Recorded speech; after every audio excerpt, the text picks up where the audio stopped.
Pues muy buenos días a todos. Esta hora es una hora un poco más complicada. Yo creo que muchos de ustedes ya están deseando ir a probar el jamón de Salamanca. Así que vamos a hablar de un tema que yo creo que a todos nos interesa, el emprendimiento en España. Y me acompañan tres personas que tienen unos perfiles dilatados, variados, y que todos ellos pues, confluyen en su vinculación con las startups y con la financiación de las startups. A mi derecha nos acompaña Albert Rivera, que aparte de su conocida vida política, es en estos momentos consultor, es abogado, es inversor y es conferenciante.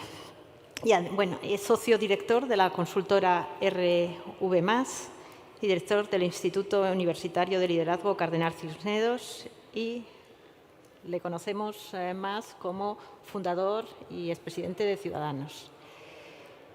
La primera pregunta yo creo que tiene que ver con la vinculación que en todo momento Albert ha mostrado con las startups. Me imagino que como asesor, como consultor, pero también directamente como inversor, ¿verdad?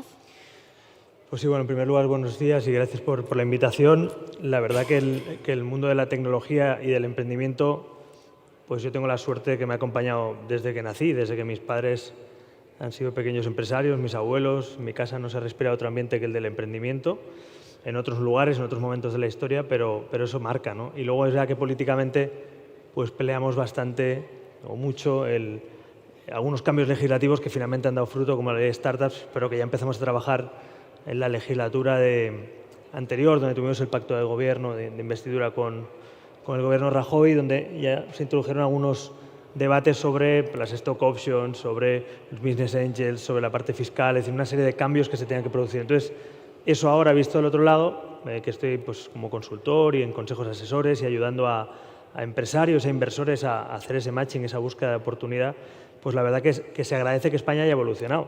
Hoy podemos decir que España hoy es un país mejor para emprender que hace unos años, ¿no? Eso es un dato objetivo. Obviamente eso no quiere decir que tengamos que parar aquí, hay mucho por hacer, hay cosas mejorables, hay mucho recorrido y hablaremos también de algunas cosas malas, porque no todo va a ser bueno, hay cosas que hay que mejorar, ¿no? Pero yo creo que el balance es netamente mejor hoy que hace unos años, pero por poner también encima de la mesa algunas cuestiones a mejorar, pues yo creo que nuestro mercado laboral es un mercado hoy en día poco flexible y por otro lado un mercado complicado para buscar talento. Los que están aquí son inversores o emprendedores, saben la dificultad que hoy de demanda de talento y las condiciones no son fáciles, pero yo también lo veo como un punto positivo. España, si lo comparamos con países occidentales, todavía tenemos un margen de competitividad porque podemos tener talento con un coste parcialmente más bajo que a lo mejor otros países europeos o que Estados Unidos, otros competidores internacionales, ¿no? La segunda parte, el marco regulatorio, estamos mejor porque hay una ley de startups, estamos mejor porque la última reforma de la ley de autónomos, sin ser la mejor del mundo, no digo la actual, que no me gusta, la que se hizo en su día o que hicimos, dio un marco un poquito más favorable, pero es verdad que la fiscalidad no es sencilla, es verdad que hay una burocracia administrativa, las administraciones van más lentas por naturaleza que el mundo de la empresa, pero es que en el mundo startup, como es lo más rápido y la administración a veces le cuesta hasta comprender o alinearse con eso, pues salvando algunas excepciones, aquí nos acompaña Guillermo de Axis, hemos tenido en ISA, es decir, hay algunos ejemplos de cómo sí funcionan las cosas en la colaboración público-privada, pero todavía a las administraciones les cuesta horrores adaptarse a los ritmos, a los tiempos y a los códigos del mundo emprendedor y sobre todo del mundo innovador tecnológico. Entonces yo diría que en balance tenemos mejores noticias o mejor foto que la que tenemos hace una década, sin duda, pero todavía creo que hay mucho por hacer y por poner un ejemplo muy claro, para mí una necesidad es una ley de segunda oportunidad de verdad.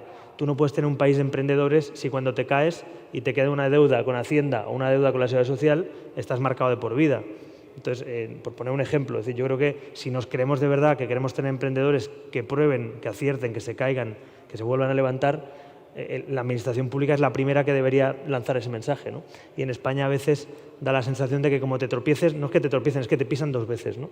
Yo creo que ahí los emprendedores se merecen un espacio de segunda oportunidad, pues porque a veces hay que emprender muchas veces para acertar y a veces hay que equivocarse y aprender de ello, ¿no?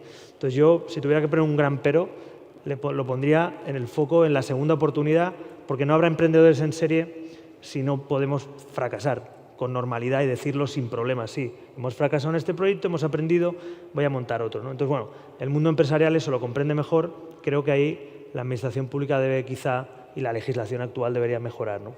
Digo esto para lanzar. Has puesto muchísimos temas encima de la mesa. Bueno, es que es lo bueno hablar del primero. Efectivamente, luego seguimos hablando. Marcelino Oreja está a mi izquierda, es inversor y consejero en distintos proyectos, la mayor parte de ellos del ámbito energético. Es consejero e inversor en ENCE Biogás, en Green Yellow, es miembro del Consejo Asesor de Acideca y además del Comité de Inversiones del Fondo de Venture Capital del Santander Euroenergy. Yo creo que Marcelino tiene muy claro la simbiosis o cómo tiene que funcionar la relación entre una gran empresa y una startup y que hay unas sinergias entre ambas que son muy, muy valiosas, ¿verdad? Sí, déjame que retome lo último que ha dicho Albert, porque yo fui empresario con 22 años. Monté una empresa que vendí un poco después. Respecto a entonces hay una gran diferencia hoy, es que un respeto social al empresario, al que crea una startup, que no existía hace 20 o 30 años, ¿no? Yo la tuve que hacer casi a escondidas, ¿no? En eso hemos ganado mucho, ¿no? Y también en la simplificación. Si comparas lo que costaba constituir una compañía hace 30 años, hoy hemos mejorado mucho, ¿no? Y es verdad que hay una enorme, lo que sí hay es una penalización al fracaso o estigmatización del fracaso que no existe en otras culturas. En la cultura americana, donde el mundo de la empresa y la startup pues, nos adelanta, ¿no? Mucho, y la cultura emprendedora, el fracaso es parte del aprendizaje, ¿no? Y en eso tenemos que mejorar, no solo jurídicamente, sino incluso socialmente, ¿no? Es decir, que tú puedas decir, yo he fracasado. Hay una anécdota de un vicepresidente de IBM, que si no es verdad, pues podría haberlo sido, que comete un gran error y va al presidente y le dice, me voy, dimito, y le dice el presidente, hombre, con lo que me has costado de formación, ahora no te puedes ir a la competencia, ¿no? Es decir, el fracaso como experiencia de aprendizaje es fundamental. ¿Sabes? En cuanto a lo que decías de la relación entre la startup y la gran corporación, creo que es fundamental. Creo que el futuro está en la innovación y en el sector energético casi la mitad de lo necesario para transformar o para llegar a una huella de carbono neutra está sin desarrollar, sin inventar o sin desarrollar. Por lo tanto, requiere de muchísima innovación y esa innovación no vendrá solo de las grandes corporaciones. Las grandes corporaciones han entendido que necesitan de la startup o de la innovación ajena para poder crecer. De hecho, este evento tiene como atractivo que tienes muchas startups, la administración pública en sus distintas vertientes y el apoyo de organizaciones tan potentes como el ICO y las grandes corporaciones. Eso también es nuevo y los dos han entendido que son necesarios, porque la startup tiene agilidad, tiene dinamismo, tiene hambre, asume que va a fracasar, mientras que la gran corporación no puede cometer un error, no puede equivocarse, hay muy poco incentivo también en la gran compañía, ¿no? Donde los ejecutivos de las grandes empresas, y todos están en una de ellas, lo único que tienen que hacer es no equivocarse, ¿no? No se premia tanto el éxito como se castiga el fracaso.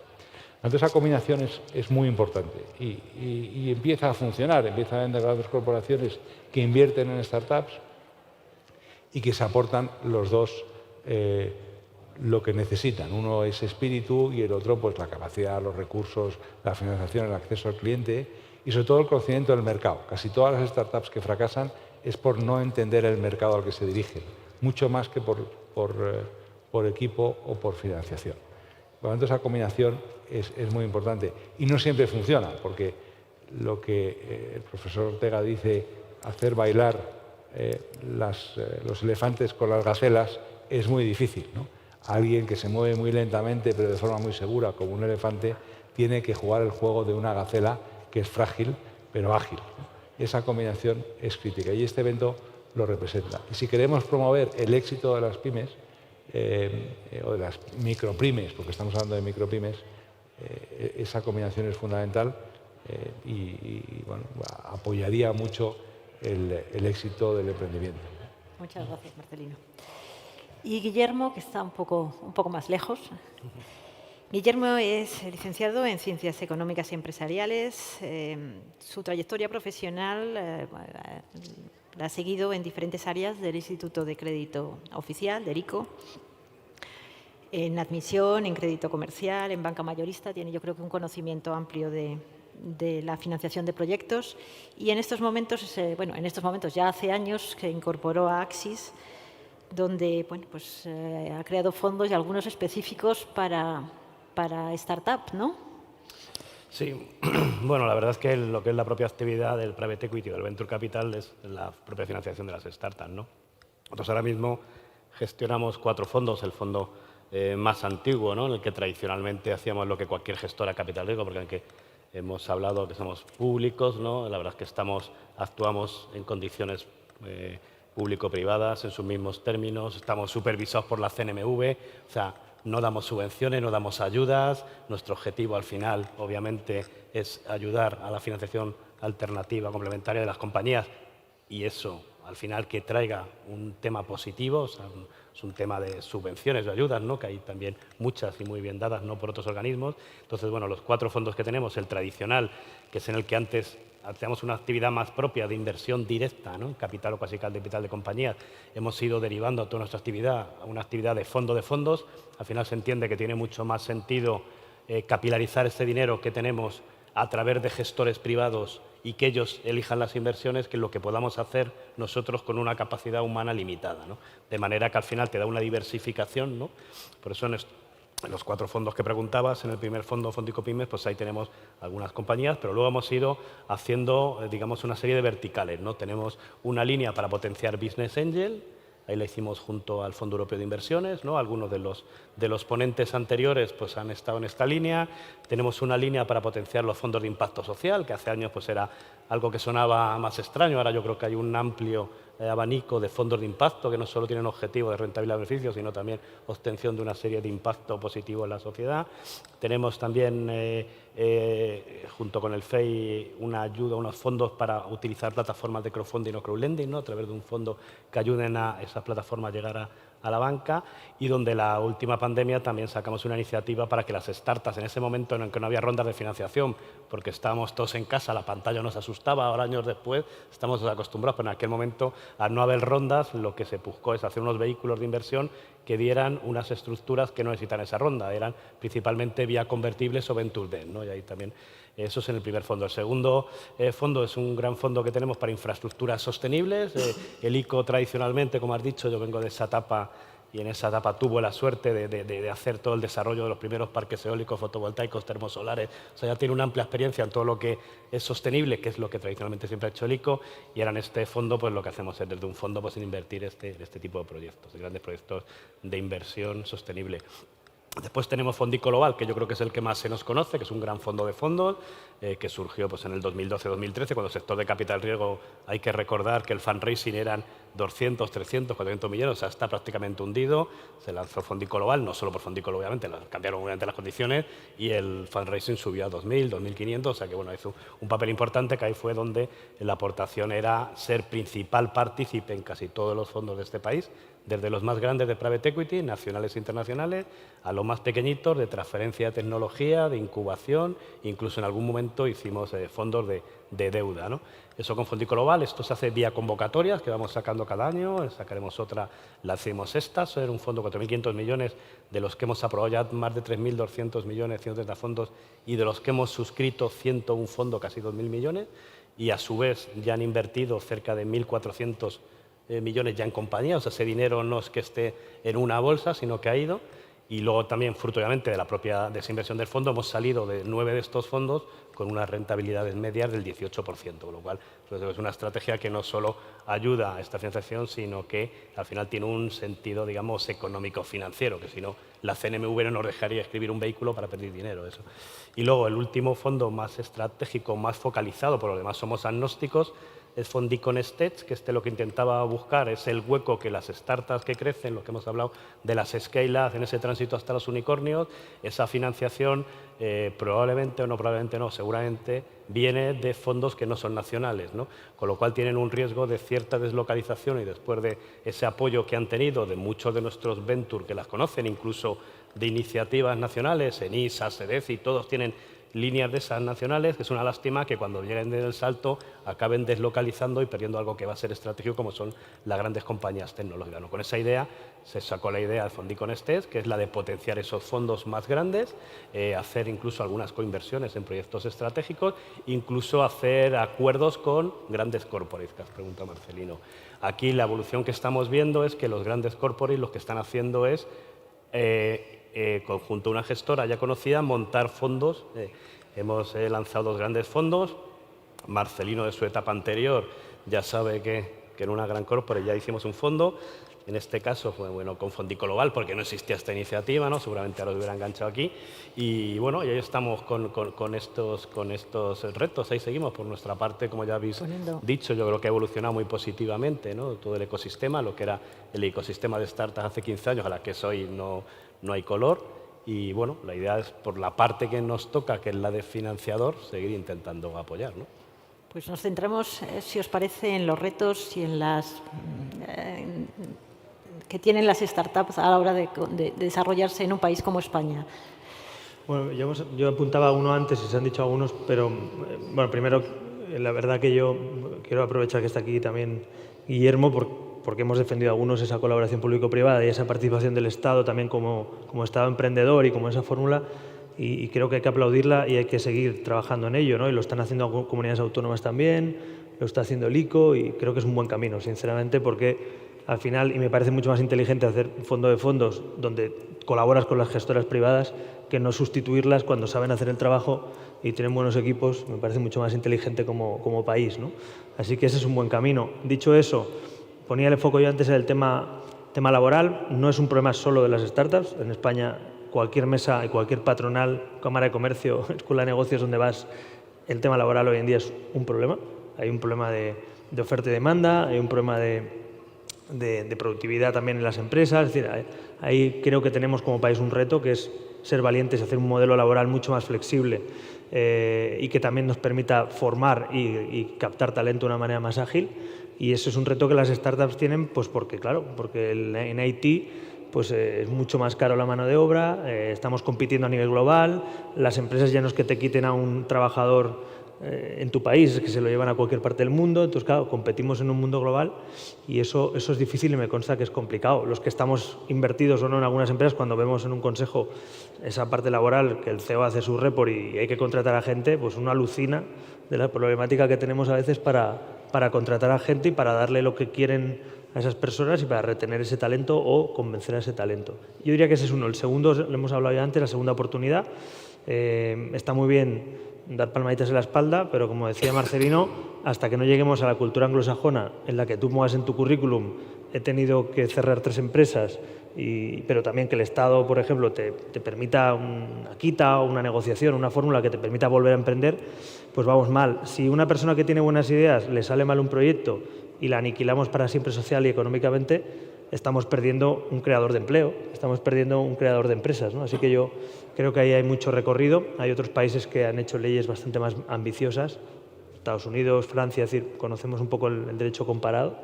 Y luego, finalmente, yo diría que la financiación, por poner el foco ahí, aquí tenemos a una representante del sistema de la banca tradicional, que también está haciendo sus pinitos para intentar meterse en el mundo de startups, pero es más complicado por la propia normativa y la dinámica. Pero yo sí que creo que ahí hay un trabajo también social que lo está haciendo ya también Spain Cap, que los está haciendo en estos foros, que es dejar de criminalizar a los fondos de inversión, dejar de criminalizar, y lo digo no porque los que estamos aquí, que estamos obviamente y conocemos su papel y su rol en la sociedad, pero yo que he estado en política he visto a gente, entre analfabeta y con muy mala fe, criticando y diciendo lo malvados que son los fondos de inversión y lo malos que son todos. Oiga, pues como todo en la vida, pues igual que cuando se habla de la banca o de cualquier otro sector, pues habrá experiencias negativas, pero en España ahora mismo, sin los venture capital en el mundo startup, sin business angels, sin creadores como tenemos hoy de empresas y company builders, pues no tendríamos este ecosistema.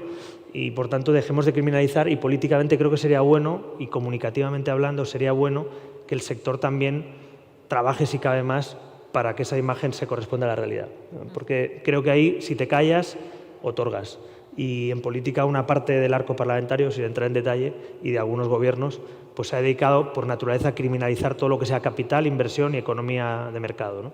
Y creo que ahí tenemos un hándicap, que es que la pequeña y mediana empresa, la microempresa, el emprendedor, también el capital riesgo tradicional, tiene que ver al capital riesgo y a la financiación alternativa como un socio, como un aliado, que obviamente hay que hacer las cosas bien, hay que mirarse los pactos de socios, hay que dedicarle un tiempo a eso, que es muy importante, pero ahora mismo me parece una herramienta fundamental junto a la banca tradicional, la financiación alternativa. Entonces, hay un trabajo reputacional, yo diría, del sector, que también es importante que hagamos ese ejercicio entre todos para que la financiación alternativa sea parte de la solución, que lo es, pero también se perciba como tal en la sociedad. Axis es un ejemplo que quizá por ser público o privado pues es más obvio, que tiene un interés general, pero hay gente haciendo las cosas muy bien, y no solo salvando empresas, sino haciéndolas crecer, participando, aportando ideas, y yo creo en ese modelo, creo esa colaboración público-privada y esa colaboración de la financiación alternativa con los emprendedores. Yo creo que sin eso,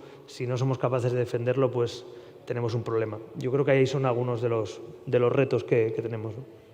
Marcelino, si uno de los retos más importantes de una startup es conseguir financiación, ¿el actual escenario de subida de tipos lo hace más complejo? ¿Han cambiado las normas?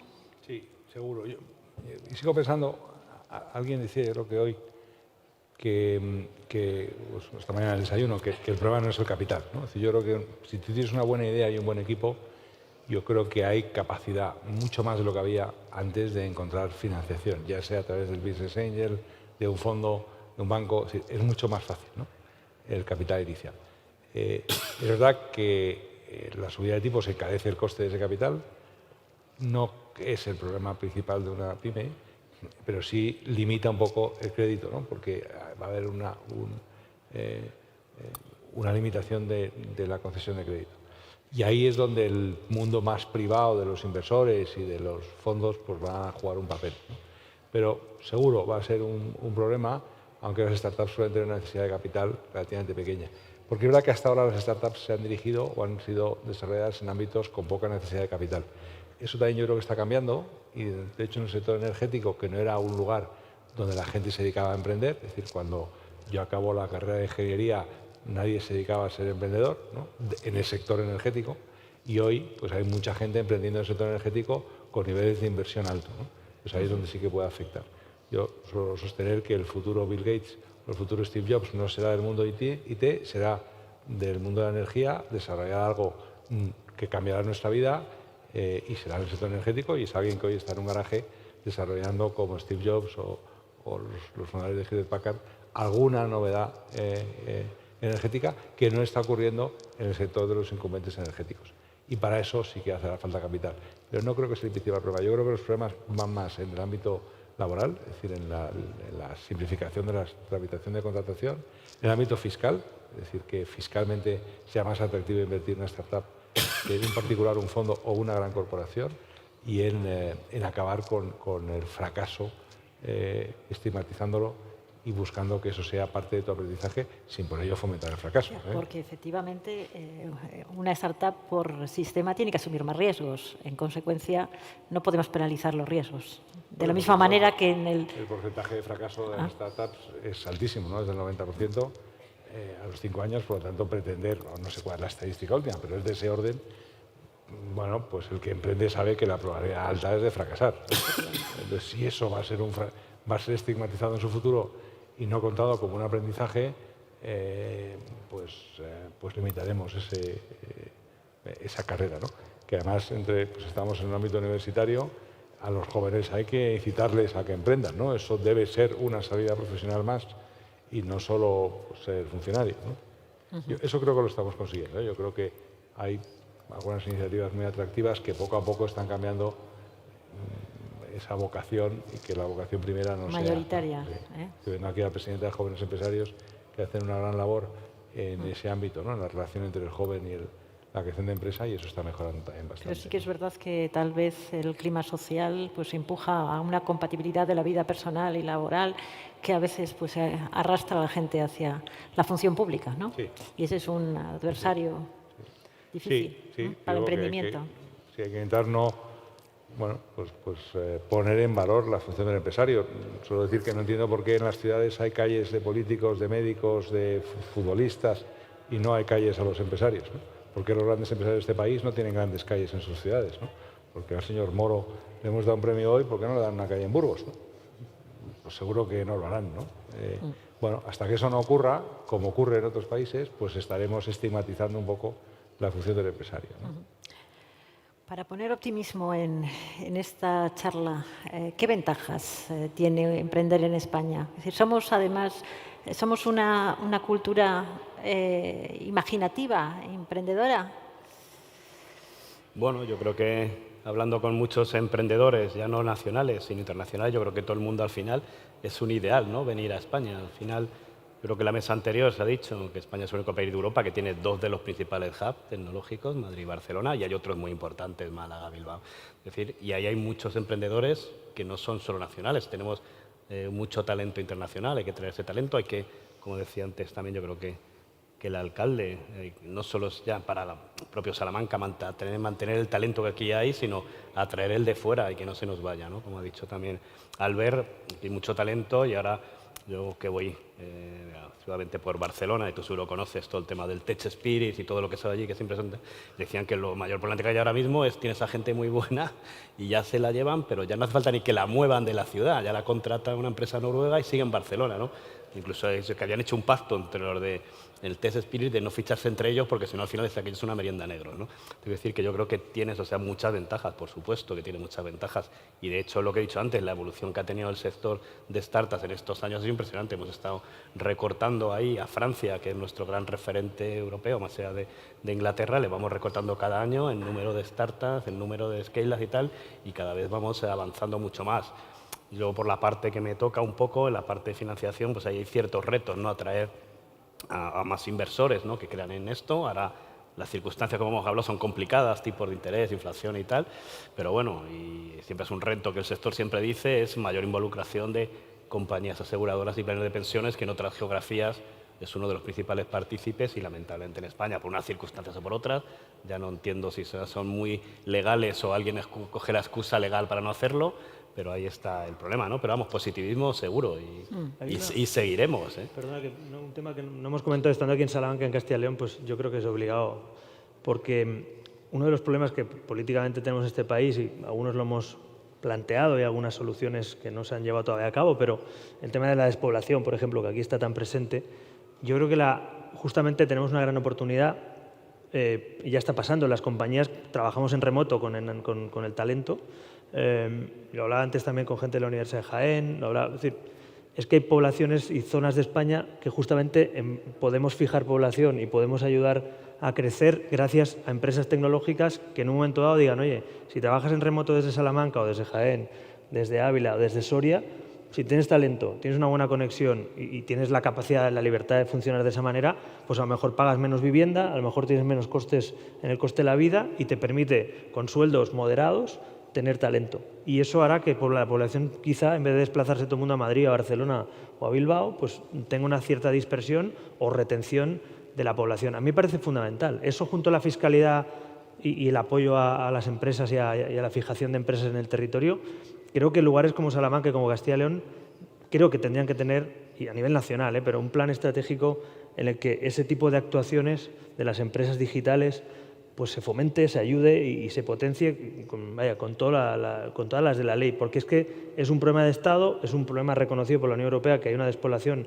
en más del 50% del territorio nacional, pero quizás esta es una fórmula de que la gente pueda trabajar y vivir en la naturaleza, que después del COVID además pues parece que hemos ido un poco al revés, en dirección contraria, ¿no? Entonces, bueno, me pongo encima de la mesa porque en esta casa, en esta tierra, yo creo que es obligado. Yo quería también poner encima de la mesa otro tema que no sé realmente cuál es el porcentaje, pero veía que de esas startups, de esas 2000 y pico, de de esas startups apenas un 15% estaban lideradas por mujeres. Y eso nos lleva al tema del alejamiento de las mujeres, de las chicas, de las carreras STEM. Y me parece que es una pérdida de talento, es decir, que no nos podemos permitir a nivel nacional que haya una parte importante de nuestra población que no esté orientada a la tecnología. No sé cómo lo veis. Pues, a ver, primero el dato, ¿no? El dato es una evidencia y de hecho hay incluso empresas del mundo tecnológico, grandes corporaciones que están haciendo una labor para intentar revertir esos números, ¿no? Yo creo, como todo, cada uno tiene su visión. Yo, como soy liberal, pues creo más en la educación que en las obligaciones y creo más en fomentar que en prohibir y en imponer. Por lo tanto, yo creo que tenemos una base, probablemente un problema de fondo educacional, respecto al machismo, a las barreras que existen todavía en ciertos ámbitos laborales. Obviamente también, lo mismo que he dicho antes, mucho mejor que hace 20 años desde luego, y mucho mejor que hace 10 y mucho mejor que hace 40, pero recorrido con esos números hay mucho. Pero yo creo que eso hay que fomentarlo desde el primer día en la escuela y en las familias y en la propia sociedad. Entonces, tú puedes ir a buscar el resultado final, que es pues, obligar a determinadas cuotas en una empresa, que es un tema que está encima de la mesa, que en algunos países se aplica, en otros todavía no, pero yo creo que más que es un problema de fondo para toda una generación de cómo fomentar que las chicas, yo tengo 2 hijas, ¿no? Y tengo la suerte que una de ellas es una loca de la tecnología y yo creo que acabará haciendo algo por ahí, y ojalá, pero no todo el mundo tiene esa visión, ¿no? Entonces, ojalá podamos comentar desde la educación una igualdad de condiciones en la que una chica o un chico en igualdad de condiciones se planteen estudiar una carrera STEM, porque son carreras que estamos viendo que tienen un recorrido laboral increíble, ¿no? Todos los padres, yo hablo en mi caso, soy de letras, pero me encantaría que mis hijas estudiaran carreras de esta naturaleza porque tiene un futuro laboral tremendo, ¿no? Ahora mismo, pero hay mucho para hacer. Yo la solución no la encuentro desde luego en las obligaciones o en las sanciones, porque creo que eso es buscar un resultado final, digamos, de alguna manera equivocado o no real, sino en la educación y los valores desde pequeños, y que eso, los estigmas, los prejuicios que tenemos en nuestra propia educación, en nuestras familias y en las escuelas incluso, pues hay que deshacerlos y disiparlos desde el primer minuto, ¿no? No es fácil, pero hay unos roles asumidos en la sociedad que no va a ser fácil, que estamos trabajando, pero no es fácil, si no los resultados no serían esos. Si se han conseguido en el fútbol femenino, se podrán conseguir pues también. Mira, pues el Al triunfo, final es un problema de visibilidad, pues mira, muchas es un buen veces. ejemplo, es un buen ejemplo. Sí, está. Yo creo que va mucho de la promoción, ¿no? Tenemos que conseguir que las mujeres entiendan que, igual que hablábamos, que para un joven crear una empresa es una alternativa, también lo es a una mujer, y que no consideren ni su entorno ni la formación, que tienen que ir dirigidas hasta, probablemente mucho hacia lo que dices de la función pública, ¿no? Y es verdad que la conciliación es probablemente lo que nos limita, pero hay que promoverlo, hay que prestigiar la actividad del empresario o el emprendedor. ¿Guillermo? Sí, bueno, yo estoy totalmente de acuerdo. Hablado del sector de ingenierías, pero el sector financiero yo creo que tiene todavía menos mujeres. Verte a ti, la verdad es que es una alegría. Yo que estoy mucho tiempo, el sector financiero puro y el private equity, según contaba pues una antigua conocida, yo creo que de todos, ¿no? Maite Ballester, que en su día fue presidenta también de SpainCap y que tío, es una asociación internacional, que es Level 20, que es conseguir que el 20% sea alta directiva, no el 50%, y siempre decía que solo hay un sector que tenía menos mujeres que el private equity, y era la minería, con lo cual, bueno, hay que hacerlo pensar, con lo cual, bueno, bajando al tema de la ingeniería, seguro. Y yo también creo que al final, que es un tema también de que la gente se vaya concienciando de la noche a la mañana, es complicado, yo creo que todo el mundo lo está intentando por obligación o por no obligación, no sé cómo decirlo, por quedar bien, ¿no? Porque hay muchos ratios, ¿no? Que a todo el mundo luego le exigen. Pero vamos, yo creo que ahora mismo entiendo que no hay ningún tipo de discriminación con respecto en la selección. En todo caso, probablemente pueda ser positiva, ¿no? Cuando tienes 2 perfiles, yo casi toda la gente que conozco contrata a una mujer antes que un hombre.